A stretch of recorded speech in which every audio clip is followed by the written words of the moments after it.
Okay, let's unpack this. There's this myth that we're all, constantly swimming in the modern world, this idea of the rugged individual. That you have to pull yourself up by your own bootstraps, handle it all alone, that emotional pain is something you conquer with, like solitary grit. And it's probably the most dangerous lie we tell ourselves, especially when it comes to any kind of deep healing from stress or trauma or just ongoing difficulty. Right. Our sources today really just mount a full-scale assault on that idea. Yeah. They argue that biologically, emotionally, we are just not wired to heal in isolation. Yeah, and we're going beyond just the nice sentiment of, it's good to have friends. We're really going to dig into the mechanics of it. Exactly. This whole deep dive is our mission to explore how your neurobiology is literally wired for connection. Yeah. And how community acts as this vital, what the sources call a cognitive and emotional scaffold. It's such a great term, an external support system. It's designed to hold that enormous load when your own internal systems are just completely overwhelmed. Or just shut down entirely. Yeah, right. If you feel like your personal burden is just too heavy, or you've struggled to even say why you need help, this is your shortcut. We're going to get into the science of why you need to belong and some specific ways to find or, build that healing ecosystem. Okay, so let's start with the science, the blueprint. What is actually happening inside of us when our systems fail? Well, the blueprint is really clear. When a person goes through a big trauma or chronic stress, their internal regulatory systems, they basically short circuit. Okay. The prefrontal cortex, which is, supposed to be the rational manager, it just goes offline. Gone. And that leaves the amygdala, the brain's alarm system, completely in charge. And that leads to what we call dysregulation. You're either stuck in high alert panic, fight or flight, or you're in a total shutdown, freeze. And I think what the sources really stress is that in that state, you can't logic your way out. Trying to think harder is it's futile. It is. The solution is biological and it's almost immediate. It's co-regulation. Okay, explain that. The sources call it a beautiful subconscious dance. What does that actually look like? It is exactly that. It's a dance. Co-regulation is this biological process where two nervous systems interact, and it's mostly nonverbal. So imagine sitting with someone who is grounded, who you trust. Their regulated nervous system sends this quiet but persistent signal to your dysregulated system. And the message is just, it's safe now, the danger is over. So you are literally borrowing their calm. Yes. And we can use that analogy you brought up. Think of your community as this massive, reliable, external hard drive. For emotional stability. Exactly. When your internal operating system is crashing or frozen, you offload that immense processing burden onto this external drive. And that allows your own internal systems, your exhausted adrenal system, your prefrontal cortex, to finally get the rest they need to repair and reboot. That analogy is so powerful. But I have a question. What about burnout for that external hard drive? For the community members, how do you make sure the load is distributed and not just, dumped on one person? That's the key. That's the difference between community and codependence. Sustainability relies on mutuality and distribution. The load isn't meant for one person. It's held by the collective. Right. And what's more, the act of giving support, when you're able to, is regulating for the giver too. It fights that feeling of helplessness that trauma creates.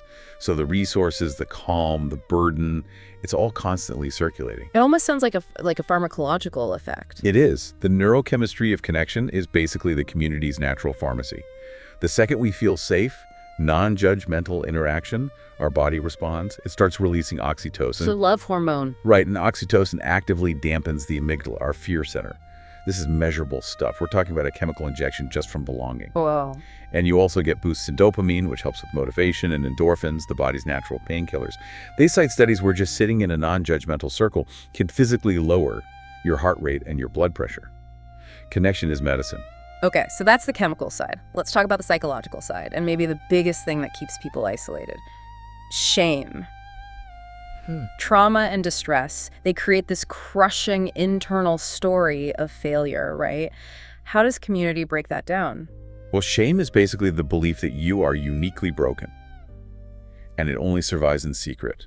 So when you share your story in a safe space, and you hear someone else say that exact same feeling, that same fear, that moment is called universalization. And the shame just loses its power. Instantly. Because the uniqueness of your failure is gone. You realize your struggle isn't a personal failing, it's a human struggle. The community becomes this external mirror of acceptance, reflecting back, you are worthy, even in your pain. But the sources say it's more than just validation. The community actually helps reorganize a person's fragmented memories. It becomes a collective storyteller. How does that work? Yeah, this is a really sophisticated cognitive function. When trauma happens, the memory gets encoded all wrong. It's stored in the emotional center of the brain as just pure feeling, pure sensation, no timeline. So it feels like it's always happening right now. Exactly. The group's job is to help move that chaotic memory out of the emotional center and into the narrative center of the brain. They do it by helping the person tell the story. They ask gentle questions, they fill in blanks, they validate the sequence of events. They're weaving the fragments together. They are. They're taking a sudden smell, a flash of fear, a raw feeling, and putting it into a cohesive account. They hold the whole story, beginning, middle, and survival, when the person themselves can only see that one painful snapshot. And a huge part of that is what the sources call the gift of witnesses. We've all been heard, but what makes a witness therapeutic? A therapeutic witness is someone who listens with what's called active empathetic presence. They don't just sit there. They validate the reality of the pain.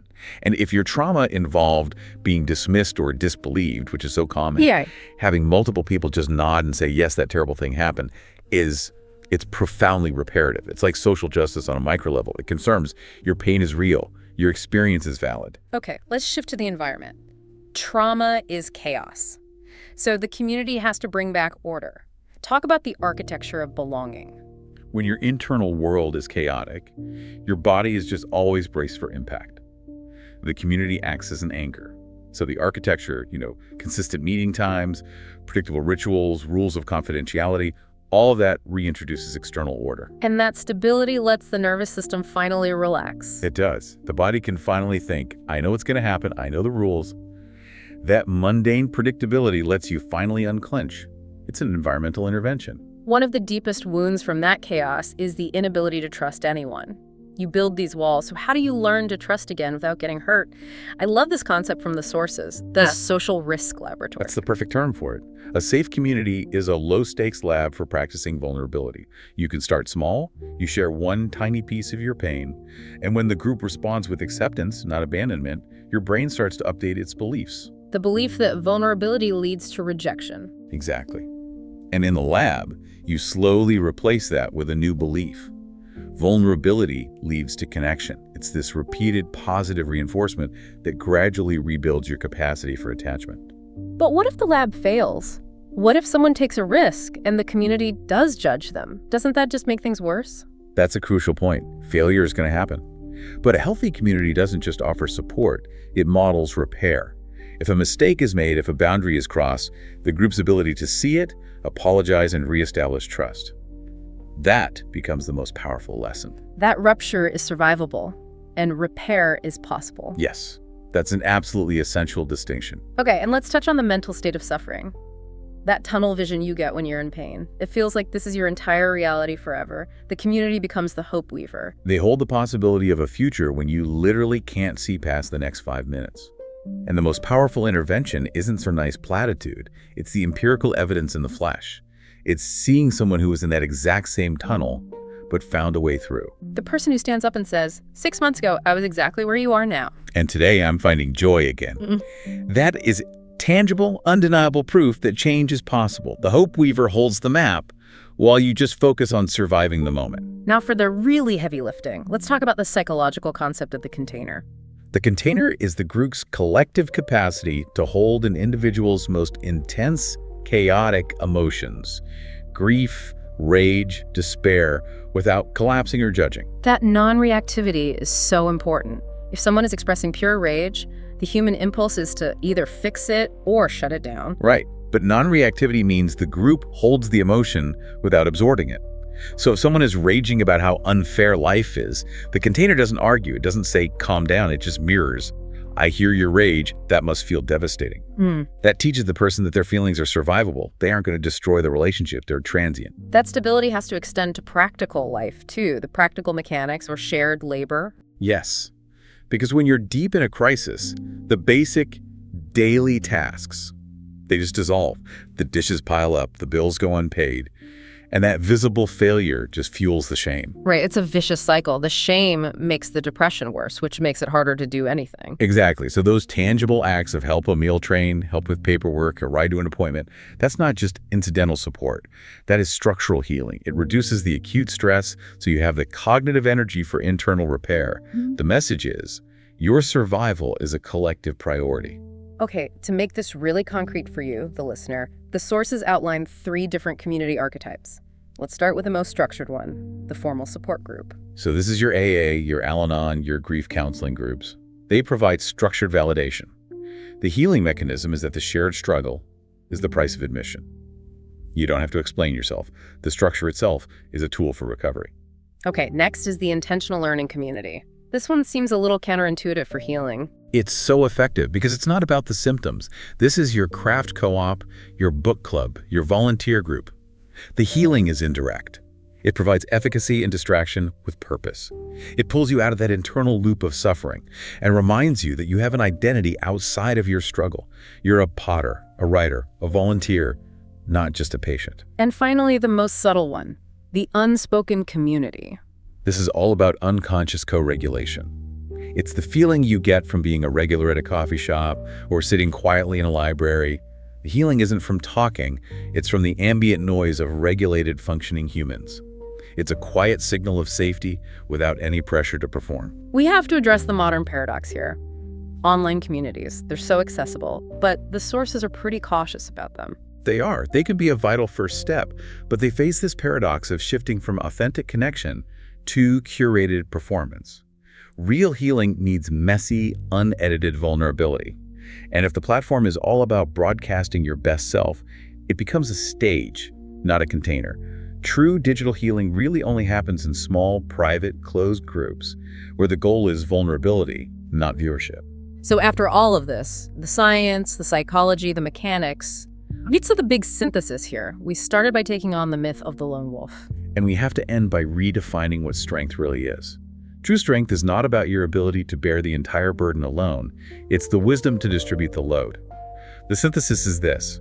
The opposite of loneliness isn't just company, it's interdependence. And the goal isn't to be dependent forever. It's using the community as a launchpad for reintegration into the world, realizing you are both worthy of getting help and totally capable of giving it. That mutuality. Exactly.